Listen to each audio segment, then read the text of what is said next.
news sources, good news sources, bad news sources.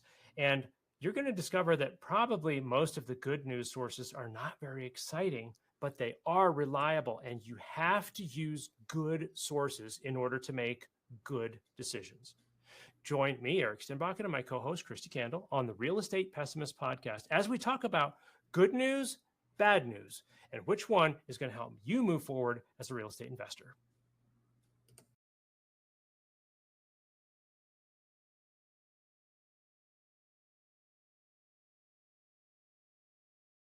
Okay, we're going to have to arm wrestle for the start here. Like right before the countdown goes down, Kristi and I go like, I'll start. We both said it at the same time. It's kind of like on the volleyball court. I got it. But we didn't crash. Hey, welcome to the Real Estate Pessimist podcast. My name is Erik Stenbakken. I'm a real estate investor, have been since 2010, long-term and more recently, I guess if you call a decade recent, vacation rentals, short-term rentals. And I'm joined today with my co-host, Kristi Candle. Kristi, how's it going? Hey, it is going. It's another day in paradise, and I truly mean that. But yeah, I'm Kristi Candle. I'm a real estate developer, investor, and I teach locals how to become developers in their own backyard. And I'm very excited for today's topic. It seemed very timely. And yeah, why don't we dig in? All right, we're going to talk about good news, bad news. Now, I don't mean the good news, bad news. Like the good news is your uncle won the lottery, and the bad news is he had a heart attack. That's not what we're talking about. We're talking about news, like actual news, the headlines. And as a real estate investor, where you get your news makes all the difference. It is so mind-blowing, the difference in reality between, well, what reality is and what the news will say. If you haven't figured this out, not all news is there to help inform you, right? It's there to entertain you. And I think one of the first and most important things to unpack as you're looking at news as a real estate investor, because the news will help you make your mind up. Where am I going to take action? Where will I take action? What asset class will I take action in? And where you get your news makes a phenomenal amount of difference. And number one is figuring out what is being sold. They say follow the money. So if you're checking out the news, let's just, we're going to pick CNN and Fox News here. And we're going to contrast that to someone who is an influencer, right? So we got these three things we're going to kind of bounce around between. We got an influencer, CNN, and Fox News. Each of those organizations shares some things in common. What they're looking for is revenue, right? But how they get their revenue might or might not be the same and might be useful to you, might not be. So obviously, CNN has a political bent to it. Fox News, if you haven't figured it out, has a political bent to it. Let me just give you a hint. My California friends watch CNN. My Midwest and Florida friends watch Fox News. There we go. Blue and red. Just those pretty colors. How about that?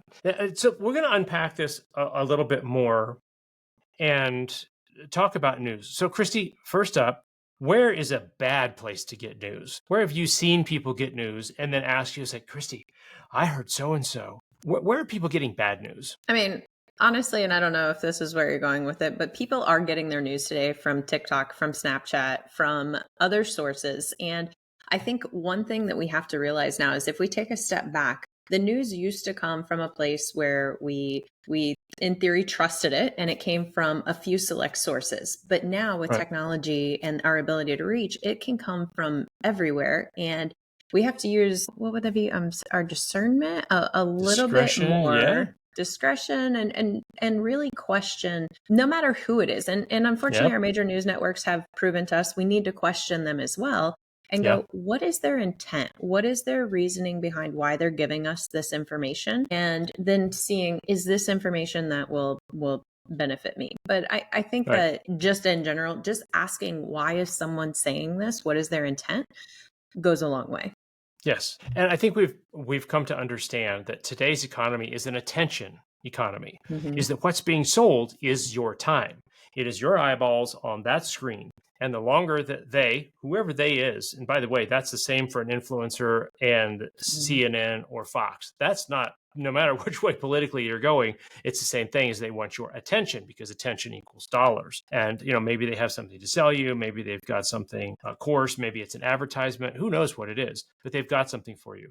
And in short, those are bad sources for news. That's bad news. Okay. I remember during COVID, people were bemoaning, saying, oh man, the moratorium came up and now nobody has to pay rent. And oh my goodness, it is going to absolutely, completely wipe out all real estate investors. It is just a disaster. And it's true. Some people did take advantage of this, or some renters did. And it did, in fact, harm, and sometimes seriously, some real estate investors. Let's be real about that. Because even if the odds are 0.5%, if that's you, it's 100% for you, right? Let's not forget that. But one interesting thing that I noticed, some of the forums, and this goes into news also, where you're getting your news, were saying, oh my goodness, this is such a disaster. Everybody's going to get shut down. But then I hopped on a different forum, and this forum was specifically for multifamily investors, apartments, right? The kinds of things where people were thinking, it's like, oh my gosh, people are just not going to pay the rent. And guess what? People were paying the rent. The news would publish a headline like, oh, 10, 15% of people are not paying their rent, which was true to a point. And as I dug in, here's what the data means, which again, as we're talking about news, is you have to dig in. If you're making financial decisions, let's think about this. If you're going to buy a 32 unit, 64 unit multifamily, and you hear that 15% of people are not paying their bills, forget about it, right? You're out of business. Right there. You've got your regular vacancy, plus you've got 15% people not paying rent. Or if you're a single family, think about an investor, you think about playing roulette here. You're like, man, I don't want to spin that wheel and get have it land in the 15% of people who were not paying rent. But here's what I found. The number was, let's just say 12, okay? The 12% were not paying their rent. Well, actually what that was 12% had not paid rent as of the time of the survey, which was 5 days after the first. And it turned out that by the 7th or 8th of those people who hadn't paid their rent, about 80% had paid their rent. And guess what? Every month it's been like that for decades, right? But that doesn't make a great headline. 1% of people aren't paying rent. No one's going to click on that, right? That's not dramatic. And so you go for the most dramatic, which is 15% haven't paid. Well, never mind that 15, 12, whatever it is. That's pretty darn close to what normal is. Anyhow, you give people 3, 4 to 5 days. They go ahead and pay the rent anyhow. And then you find out that how is that different let's say by the middle of the month? How different is that from pre-COVID? Well, it turned out that the difference was very small. Now, I'm not making commentary on what the exact specifics were on COVID during multifamily. Okay, so that's not my point. My point is that the headlines were vastly misleading. And they do make you scared, and they make you go, yes. Okay, well, what does this mean for us? And we have multifamily properties in Nevada, Ohio, and Florida. And we thought about it. We had contingencies. We said, okay, here's, in case people aren't going to pay their rent, we could do the loan forbearance program if we wanted to help and work with them. Basically we outlined all of our options as owners to go, what can we do to mitigate risk if this happens without draining the savings? But at the same time, we reached out to our tenants proactively and said, look, clearly we're going through a black swan event so let's talk early and often. If you guys are running into issues, if you're not seeing that, let's talk and let's figure it out. And to be honest, we didn't have a single tenant not pay rent. We did have a couple who said, hey, I need to wait one more week and I'll get this. And as long as they delivered on the date that they gave us, that they said they would do it, we, in most cases, even waived all the late fees, because ultimately, if we got the money that month, we were fine with it because we understood the bigger picture. And if they held their word and gave it on the date that they said they could, then we worked with them. And we didn't see a single property. Now, our short-term rentals got shut down, but of our midterm and long-term rentals, we didn't have a single property or a single tenant across the board not pay their rent. Right. And this is why it's important to take a second look. Okay. All right. My space, what I work on right now, I should say my asset class, because my space is gone. But my asset class that I work in is short-term rentals. And I have to tell you, if I were to look at, and I don't have TikTok, never going to look at it, never have, never will. But Instagram or YouTube, if I were to look at Instagram and YouTube, some of the biggest influencers have declared short-term rentals dead probably once a month for the last 4 years. Erik, are you dead? Are you sunk? Or all of your property is just worthless now? And they all have, if you're watching, I'll bite my nails and make my eyes real big. And they all have a little thumbnail like this. and they've got flames coming out of a house and, some kind of crash and all this other stuff. And I'm quitting Airbnb. You'll see the headline on their YouTube thing, and you get 5 minutes into their video. Actually, they're not quitting Airbnb. They hired an assistant. Or they're not quitting Airbnb. They sold one in one market and they're buying two in a different market. I just want to call bullshit on that stuff. Okay. And as you scroll through, you see these headlines and it gives you an impression.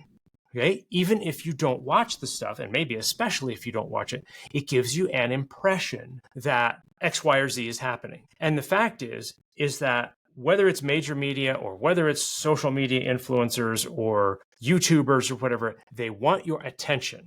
And bad news gets attention. You can look this up. I find that there's probably 1,000 different sources for this, is that people linger, they click on bad news more frequently. They stay longer when it's bad news. They're more likely to share bad, scary news. All of these things bias us. It's a human thing, bias us towards the negative, but that doesn't make it true. I was listening to I think it was a Zig Ziglar talk, and he said something like, the major media has correctly predicted 3 of the last 19 recessions. I had to think about, wait, what? Like, oh yeah, right. I mean, how many, there's probably once a year, every year for the last 30 years, media has said, well, I think we're heading into a recession. Could be a recession. And everybody stops what they're doing and watches the TV, right? Or these days watches the screen. That's not how we get news. That's how they get eyeballs. So we're not getting it from the major news networks. Just don't, okay? Don't, because they're understanding whether this is through ignorance. I used to be a journalist, okay? And so some of that ignorance is just deadlines and times. You got to get it out now, right? And so you don't have time to dig into it, because if you don't get it published, somebody else will, and they'll get the scoop on the headline of the news release that was put out by the National Association of Realtors, right? Didn't have time to dig in, but you got to get there first. So you send it out and there's your story. Now, it could be a deadline issue. It could be just an ignorance, like they don't understand what a cap rate means, or they don't understand what vacancy rate means, or any number of other things, right? They just don't understand.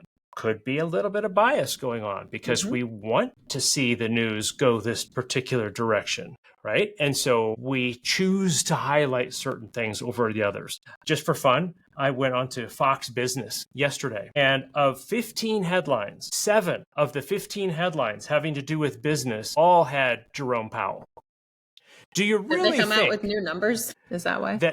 No, because today, or I should say yesterday, it's just all about Jerome Powell. It's all, but really, is the United States economy all about Jerome Powell? If you order something today for your warehouse, for your home, for your construction, are you calling Jerome Powell? Are you looking for what Jerome Powell is doing? No, but Fox Business absolutely is. He is the center of the universe at this moment, okay? I don't have a bone to pick with that, except to say, it's biased, right? It's just biased and it's going a particular direction. So we know where not to go. Social media, not a good place to look for that. Headline news, not a good place to look for that. Hearsay, definitely not a good place to look for that. My cousin's uncles, heard about this and saying, we'll write that off. So Kristi, what are some places that you go for good information? Let's start with the big picture, just kind of general trends. Where do you look for some of that news? Honestly, I kind of shut the news off in general.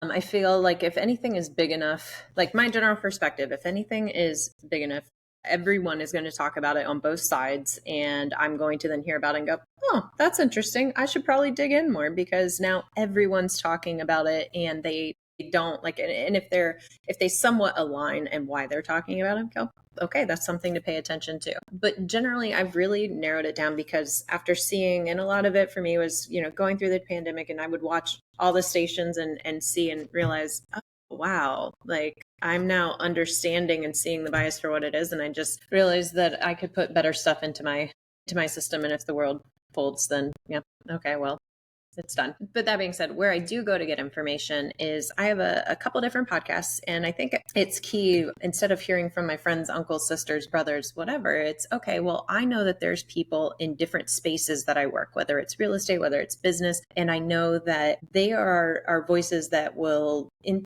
theory, give me the most unbiased for that specific type of information that I'm looking for. So I have a couple real estate ones that I will go to, and I'm a podcast listener. I do think that that type of news is a good way for us to get information and then to always fact check and go around. So I have a couple real estate podcasts that I will listen to. And so they'll get the news. And so they'll say, okay, well, there was a rate cut or there wasn't. And I'll listen to those after the fact instead of listening to the talking heads and hear their breakdown and how and typically I like podcasts where there's multiple hosts and they purposely have people who don't agree. That's really what I look for in a podcast is if there's 2 to 4 hosts and they come from various sides and sometimes they get into fights because they feel so strongly about their opinion, because then you get to hear both sides from people who are intelligent in that specific topic. So for me, I do love, even though the name is not what the podcast is, but Drunk Real Estate is a great one. It's got 4 guys who are in the bigger pockets world, who are real estate investors, syndicators. They know their stuff. And it's always nice to hear them debate. And depending on the topic, it will make me then go research those a little bit further and go, okay, like those are areas. Or if they all went, meh, that was a non-story. Another one for me is the All In podcast. It's 4 guys. I think 3 of the 4 are billionaires. The other one is, uber wealthy. They're venture capitalists, and they're on both sides, left and right. And it's nice to hear their breakdown and debates of AI, of technology, of how that all works in those worlds. And so to me, I like to hear those differing opinions where there is debate, and then that allows me to know where I want to dig further. That's awesome. And so you're looking at news aggregators in a way, or summaries. And I get the DRE newsletter. That just reminded me, I haven't seen it in my mailbox for a while, so I don't know if my spam filter is kicking it out or what happened. Oh, yeah. I'll have to look at that. But yeah,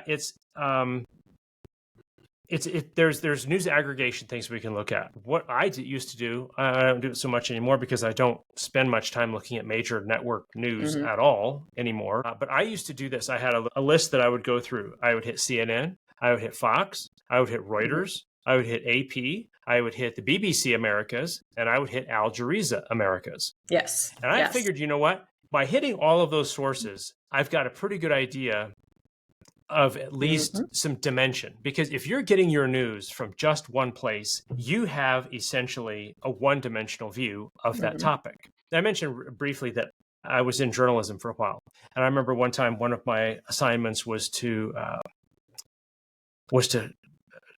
I don't remember exactly what it was. I had to do something to write a news story. And as it turns out, I was riding my bike back from the university and I saw a brush fire right next to a house. And I stopped. I'm like, what's going on? I banged on the doors of both houses on either side. And I grabbed a garden hose and I was standing there hosing the thing off. And someone called the fire department. The fire department shows up. And of course, somebody's got a police scanner, right? And so they scan the news and they found me standing there with a hose. They put it out, nothing really burned down except for some dry leaves, right? But the news got there because there was a police scanner and they found out who I was, that I was a journalism student. That became the headline. Journalism student becomes the news, And I read this story, and this has happened to me more than once. And I've read the story of an event that I personally participated in. And I read the story and thought, were they even in the same universe? Did they watch that? And this is not to throw shade, okay? Everybody's got a different perspective on things. But my point is if you're reading news, especially economic news, and you're making business decisions, business investing decisions based on a one-dimensional view, that is not a good picture. Whether it's your podcaster or whether it's a network news or whatever, it's a good idea to dig in. Well, and that just reminded me to that extent. I have had different situations, whether let's call it the hurricane in Florida, and people from the outside are seeing and hearing these different news. I'm like, no, that is not what's happening here at all. Right. Like, actually, it's XYZ. And there's been other instances, whether there's riots or things, and people will be like, oh my gosh, like California's burning down and this and that. And it's like, no, that's not happening either, because what's actually happening was this. And I know this because I saw it and my friends were in the neighboring areas. And no, that's not it. You should not believe what you see on TV. Yeah, even if it was actually happening. Look, I was a photojournalist for years. And if I get sent out as a photojournalist to cover let's say a protest, right? And let's suppose I go into a city of 1 million people and you've got hundreds of intersections. But there's one intersection where people are standing around with their little signs and nobody's honking, nobody's yelling, there's no fights. Guess what? They're not going to pay me to take a picture of that. Where am I going to go? I'm going to go to a place where there's 4 people that are angry and they're all in each other's faces. And I'm going to frame it so tight that the whole picture is 4 faces or 5 or 6 or 10. And if that's all there is, there's 10 people in that city that are mad at each other. I'm going to take a picture of just those 10 people and submit that. And that makes it look like the whole city. Okay. So that's the perspective. But because that's my job. My job is to go out there and bring back a picture of the conflict. If I don't do that, my editor's like, what's this a picture of? It looks like people just hanging around. Like, well, yeah, I mean, mostly it was 200-300 people just kind of milling around. Some were eating and some were laying on and some were, singing. And like, that's not a picture. It's not a picture we can publish because, full circle back, we want bad news. That's not going to make us click on it. It's not going to make us linger on it. And so we need to have that drama of a thing. Now, to your point about the hurricane, I've been through some natural disasters myself. That's a headline for a day, maybe 2 days, 3 days. It'll tail off and then it's gone. It's off the headlines. But guess what? It's not gone from Fort Myers Beach, right? It's still there years later. And this is why we can't say, well, it's not in the news. It must not be a thing. No, just that it's the flip side of I saw it in the news. It must be a thing. It's like, that's not true either. And so we got to dig in. Hey, can we talk business for a second? If you've been flipping houses or running short-term rentals, you already know how to hustle.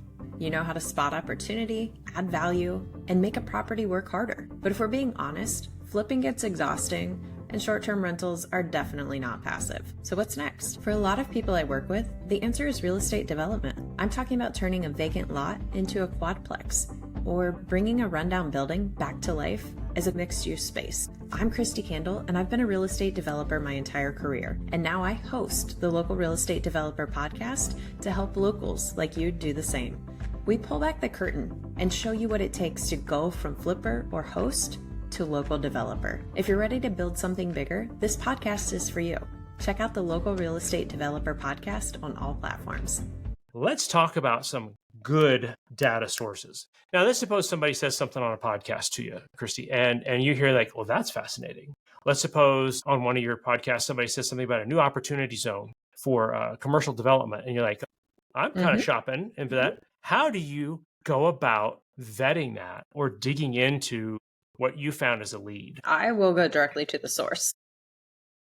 Which is what? I will. So in let's set it up. Let's set it up. Yeah. Let's suppose you're looking I'm going to pick a city that I know, Orlando. Okay. Because I was there once upon a time. But let's suppose you're looking in Orlando and you want to buy some land to develop. And you heard somebody in a podcast say, well, Orlando's got some opportunity zones opening up for some great investment. And you're like, oh, okay, Orlando. I'm kind of interested. What do you do? I'm going to call my realtor and buy up all the land in Orlando, just like that. Good plan. No, I'm going to go straight to the city. And so if they said opportunity zone, then that is an overlay that the local government has put on a region and said, hey, it's here, but it's only in certain areas. So I am literally going to call up the source, go to the city, say, I heard this news. What do you guys have information wise on this? And then start digging into them from there and working with the different departments until I can define. You do have that because you passed it at city council, but it's going to take you another 12 months to actually update your maps and go through all the public hearings to determine where you're going to designate those. So yes, that's a good lead, but now I know I need to pay attention to the upcoming city council hearings and whatnot too, and maybe even participate if I'm super involved in that community to help them understand where to draw the line and where to have the boundaries, and then know from there who the local movers and shakers are. And I would just reverse engineer it like that. Right. And so I want to point out to our listeners that this involves you becoming the investigative reporter. All right. I'm just going to call it out and say it's lazy to look at a headline, make up your mind, and to either take action or most likely to not take action. Because after all, the news is bad. Yeah, spoiler alert, the news is always bad. Okay. Yep. And so you have to look through that and dig through that and find out, well, what does the local municipality want? All right. And I've actually found myself recently, I would say in the past couple of years, probably since COVID, if I have not fact checked what someone said and those words come out of my mouth and I tell someone else, I say, I have not fact checked this. I just simply haven't cared enough to fact check. So if you do, you need to do more research and do not take my word as gold. And I literally put that caveat on it to go, And it's purely because I haven't cared enough to fact check. But if they're curious, they want to go down the rabbit hole. Here's what a little birdie said. Right. Probably shouldn't pass it along, but here we go. Yeah. And I will sometimes, as I'm talking to people, put a percentage on it. I give it about 60% reliability that what I'm telling you is true. Like the numbers of non-payment during COVID and the rent moratoriums, I would put that at about a 60% certainty rate that it was between 1% and 2%. Right. So I'm going to give myself a little bit of space there because I didn't look into it. But in preparation for this podcast, I did an interesting exercise. And I thought, what would the top 12 real estate data sources look like? And so I jumped onto an AI source and I said, I want only primary sources. I don't want secondary sources like headline news. I don't want bloggers. I don't want social media. What are the 12 top primary sources for data relevant to a real estate investor? I'm going to rattle these off to you. Okay. Some of them are like, well, yeah, duh. And some of them are like, never heard of that before. And some of them I dug into a little bit more. It cited a source because I asked my AI to cite sources. And I went to the source and they had their own list of 10, one of which was not listed in the 12. And I thought, well, that's really fascinating. And I'll share this with you. Number 1, top real estate data sources for information. Now, before we jump in, I want to point out that there's a difference between secondary and primary sources. A secondary source is a source, maybe it's a blogger or a major aggregator of data. Maybe it's the New York Times, maybe it's the Post, maybe whatever. That's a secondary source, right? Because they're getting their information from somewhere else. And I'm encouraging you to go to the source of the information to find out what that means. I cannot tell you how many times during COVID, someone would say, well, the numbers are this. And I would look at the primary source and say, actually, this literally happened to me. Okay. Somebody posted a graph of a thing and said, this is what it means. I'm not going to spoiler alert you to which side because I don't want to bias you. Okay. But they had their strong opinion. They showed me a graph and I said, yeah, your graph is sideways. So your data is not accurate. Okay. It's actually proving the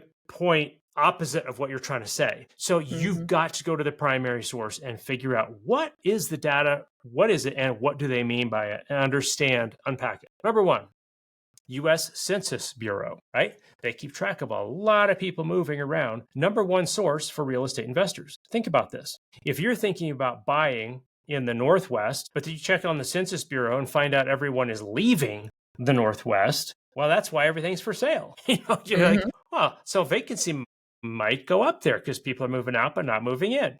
Just as an example, that is not primary news that I just shared with you. I just made that up. I'm just saying, but the U.S. Census Bureau has things. It's a government website, so it's not the most friendly to navigate. Number 2, the Federal Housing Finance Agency. Okay, I'll admit I'd never heard of the finance agency. FA, they track movements and prices state by state, and they use data from mortgages for their information. Now, here's one if you're a real estate investor, you probably have heard of, and certainly sources talk about them. CoreLogic has all kinds of information. This one is a subscription. The first 2 are government data. That's available to you free, but they've got massive lag time. You're not getting real-time data from those. But CoreLogic definitely has that. It is subscription-based, but it covers 99% of all U.S. properties. So is their data comprehensive? I'm going to go ahead and say yes. They have comprehensive. Now that's a subscription service. It's about $229 for the Pro one. You can get the discounted version for I think $219. So not a big difference there. But CoreLogic tracks all kinds of stuff: ownership equity, foreclosures, market cycles, all kinds of stuff like this. Black Knight, Knight. Never heard of them. Come up as number 4. Paid subscription, have loan performance data sets, delinquency rates, refinance trends, payment to income, all kinds of stuff like this so that you can track the financial end of what's the engine, the economic engine behind what we see. Because if people go broke and they're not making their credit card payments and they're not making their mortgage payment, that's a leading indicator of foreclosures and of migration. So you can take this way back and say, interesting.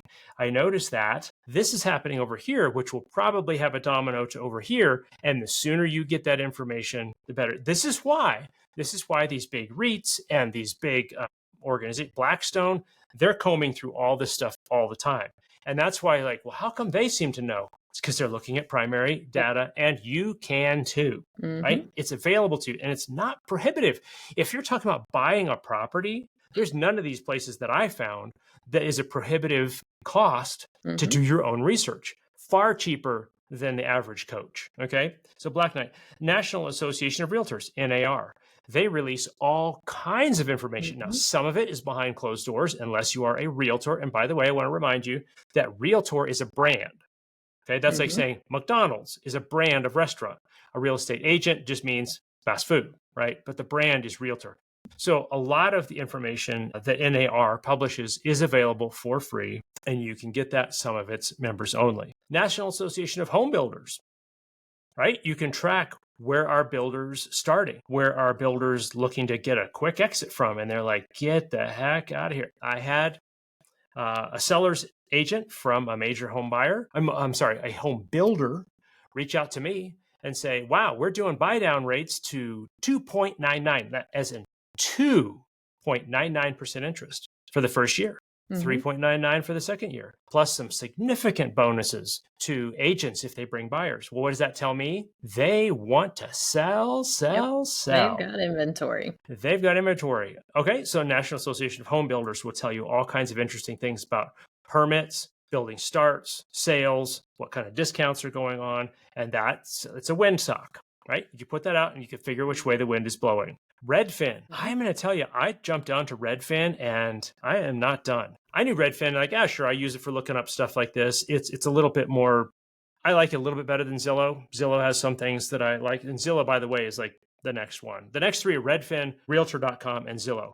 Very, very similar type things. But Redfin, Zillow has some of this, but Redfin has more, has data. There's a Redfin data center, and you can go in, okay, just for fun. I looked up the Denver market, and the Denver market, the percentage of, and it'll break it down. What is the percentage of buyers in the Denver market that are investors? They'll track that almost real time. And guess what I found? I found about anywhere from 4 to 8% ish fluctuation by season is when real estate investors are active. It just goes up, down, up, down, up, down, up, down, just like a heartbeat rhythm. And now you might say, well, a 5% difference of real estate investors isn't that big a deal. Wait for it. When the total market of investors is 12%, but in one season, there are 5% more investors buying or 6%, you have 50% more competition happening during that season. Guess what? The Redfin data center shows me that. I'm like, so if I was shopping at a time when everyone else is not shopping, see, this is what actual data can do for you. It can really unpack this stuff and say, oh, cool. All right, Freddie Mac, Home Price Index. Again, another government department, U.S. Department of Housing and Urban Development, HUD. And one I'd never heard of, Altos Research. Weekly, neighborhood level statistics, listings, and price changes. Now, in the process of doing this, I stumbled across another website called City Data. And I think it was in one of these. I'm not certain that it was, it was City Data. And it broke it down. It's city-data.com. And it broke my city down into probably, like, I live in a place with 95,000 people here in Colorado. That's the city limits. It broke that 95,000 population down into probably 20 or more sub-segments. I can click on my neighborhood. I can click on the neighborhood next to me. I can tell what the average rent is, what the average home value is, what the unemployment rate is, the average of males to females, average of renters to owners. All of this information broken down on such a tiny macro level. And I found this bizarre anomaly that had really kind of got to me as I was looking at a fourplex a couple years ago. And I thought, it just seems like this fourplex is really expensive. I mean, relative to other stuff, it doesn't seem to make sense, but oh well, it's an anomaly. Well, guess what I found is that it will compare the sales price in my community to the state in general. Now, in single family homes, my community is below state average. For duplexes, my community is below state averages. For 5 and more units, multifamily, it's below average. But for whatever reason, fourplexes are significantly higher than our state average, just in my area. Okay, so that tells me this is not just my imagination. This is not just me not being able to, quote, find a good deal, because the data tells me, for whatever reason, that fourplexes in this area are a lot higher. Now, I could look into why they are and what equity they get and their ROI and all that other stuff, but it's telling me that's data.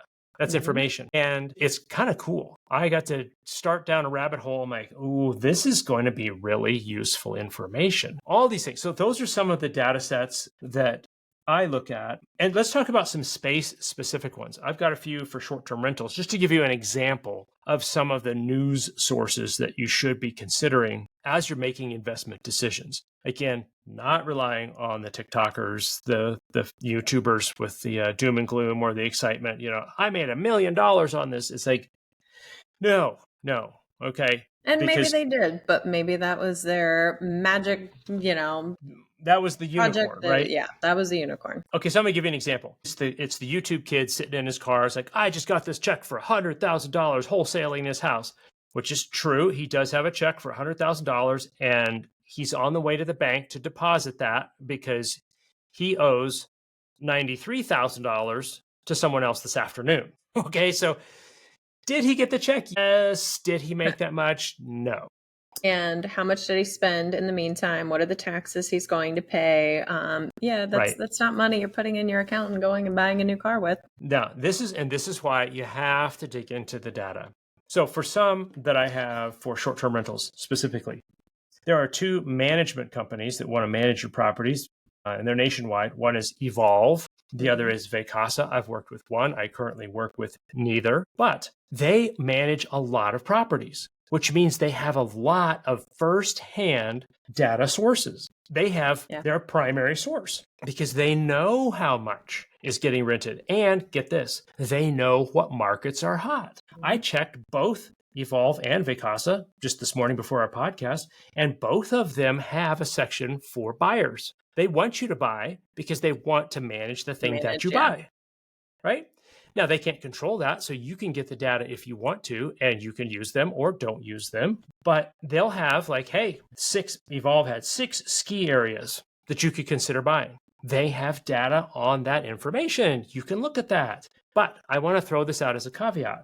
Yesterday's news is not useful. I will say that again and give it some context. Evolve had an article in there from May about buying in Hawaii and how great a deal that was. Well, in May 4 of 2024, pretty sure that's when it was 2024 when they published, and it was May. That was great. But guess what?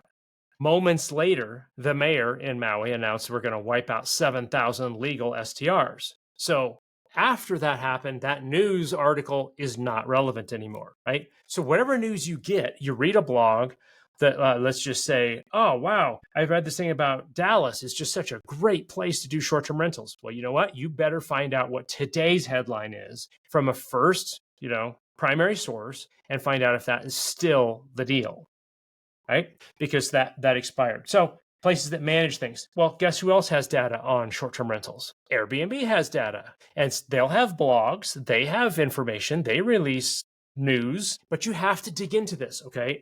Because if they say something like, and this is a true story, all of the numbers I don't recall. I give it about a 10% reliance on these numbers, but they'll say that maybe they had a year-over-year increase of bookings of 10%. And you think, wow, that's great. There's 10% more demand. But inventory went up by 12%. In simple math, the demand went up by 10%, but there was 12% more product. If you are going to go buy something, which way is the wind blowing at this moment? Okay. So what's good news for them is not necessarily good news for you. I'm just saying you have to dig into the data. Air DNA is another one for good data. And you can get super granular real time if you have a community that you can look at on, let's say, Facebook. You can get a group about things and say, hey, what's happening today in this market? Now, I'm going to caution you to spend more than 1 minute and read more than the first 2 posts, just because until you come across what Kristi was saying about the disconfirming information, who has an alternate viewpoint on this thing, you don't have the full story. Okay. So if you're looking at Nashville and you're thinking about, I'm going to buy a vacation rental in Nashville, and I see these people saying how great it is. Well, what you might not know is those people are operating illegally. They don't have their license. until someone pops in and goes like, yeah, that's actually not allowed. And then you say as an investor, wow, okay, I didn't know that. And maybe those other people didn't know that. Again, I just made that up. I'm saying you have to dig. You have to go to the primary sources. If somebody says, by the way, now they're requiring all this safety. Okay, let me give you a real example. A real example. I'm not going to tell you the market, but I'll tell you the real example is that I saw a headline this week that said short-term rentals were illegal in blank market. And I was like, oh man. So my wife and I, well, she dug into this particular one, and she dug into it and found out that, well, what you have to do is you have to collect state sales tax, local sales tax, lodging tax, and you have to get a permit and license. Friends, that is not illegal. It's work. And that isn't, but the headline is that short-term rentals had been shut down in that market. Well, they hadn't been shut down. They just, maybe you had to get a permit now when you didn't have to get a permit before. And so the way you used to do business changed. Well, guess what? That's going to be the story of the rest of your life if you're in business. Like, it's always going to be changing. So you have to dig in, and you've got to do a little bit of work. If you're going to look at a specific market, you can hop in and you can find really useful information, but you have to spend some time, and you have to know that the voices you're listening to all have opinions, and their opinions might be informed by primary sources, or their opinions might be informed by a TikToker who read a headline who was written to be inflammatory. So really got to check it out. I am co-host of this podcast because education is my calling. That's also why I developed a course on short-term rentals. It's called STR in an Hour, and it's perfect for busy professionals. It's a lot of content packed into 1 hour. No fluff, no upsell. It's an overview of STRs from A to Z. Everything from how to choose a property to how to estimate income and expenses. It's literally the best and most content I could pack into 59 minutes. With over 4,000 nightly stays in my own STRs, I've learned important lessons, and I want to share them with you. Link with more information in the show notes. Yeah, I mean, I think we're a couple points here. One, I get people all the time like who aren't in our space. So I'll bring it all back to It's hyper local to your market and to your niche.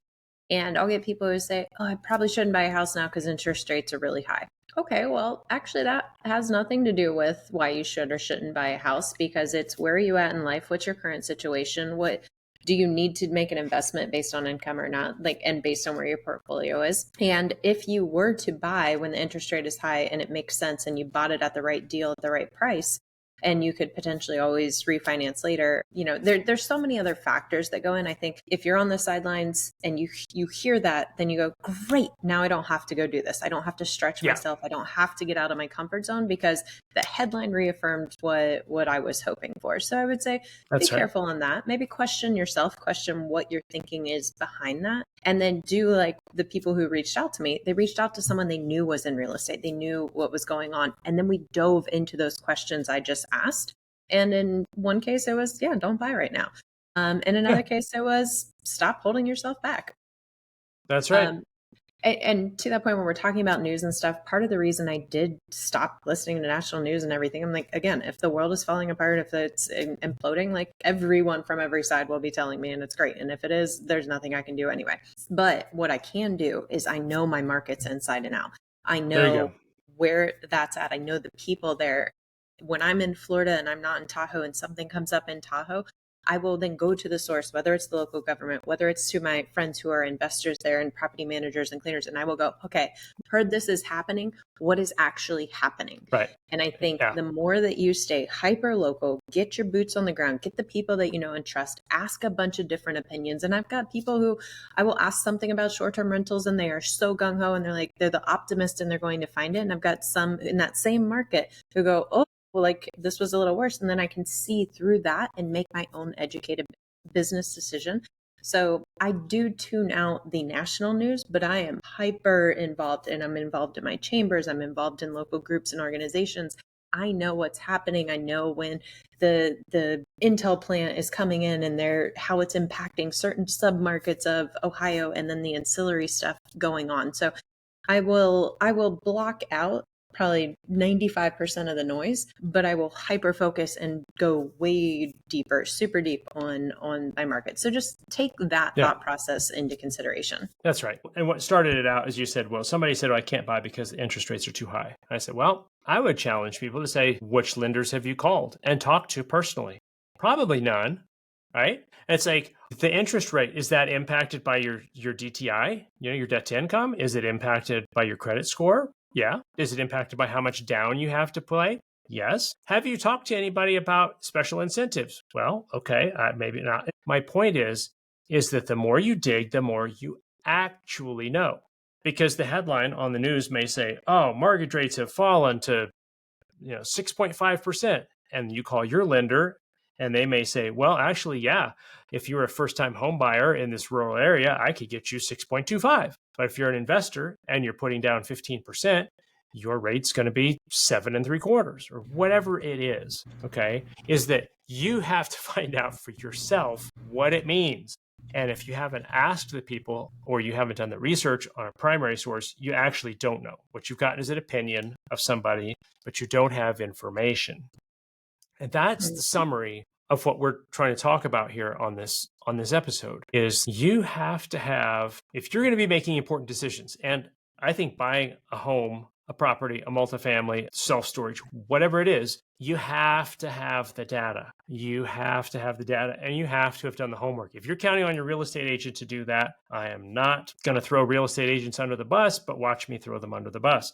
They're not responsible. They are not responsible for you doing your due diligence, finding the actual data, right? You have to find this, and you can find it in the most surprising places. You can find migration data. U-Haul has incredible migration data because guess what? They have trucks going to where people are moving, and then they stack up and they need to get back to where people are moving out of. That's a logistical thing for them. They are very aware of this real time. You can get that data if you really want it. So our point here on today's episode is to look for the data in the right places. Do your digging. Maybe it's a paid subscription. Maybe that's a government source. Maybe that's another related business source. AirDNA has stuff, or U-Haul has things, or self-storage trends. Are there vacancies in self-storage, or is there a waiting list? All these things, there's data available to you, and we encourage you as investors to make grounded decisions based in reality, not based on hype and clickbait, because unfortunately, that's become the reality of what much media has become. And it's a very poor source for you getting information. Kristi, anything to close with? Yeah, just question everything in life. Just question everything, dig deeper, get a lot of information, and make your own informed decision. Don't let someone else make your decision for you. 100%. And as we head out here, that is true of everything. It's true of whether you're talking about studying Buddhism or Christianity or thinking about moving to California. Like, well, I heard California. Do you really know? Is the question. Have you really checked it out? And we want to encourage you to do that. We want to encourage you to leave a review for us. Tell people that you found value in this. If not, write to us and tell us what you would find value in. Get in our face. Give us some negative news. But as always, this is on you, right? We say this is the disclaimer once in a while, but ultimately, this isn't advice for buying advice or not buying advice or moving advice or don't move advice. Do your own research. Talk to somebody who really knows, because that's where you're going to get the information that you really need to make a decision for yourself. Thank you so much for joining us on the Real Estate Pessimist podcast. We hope you come back, share an episode with somebody who needs to hear this, and can't wait to have you visit us again. Thank you.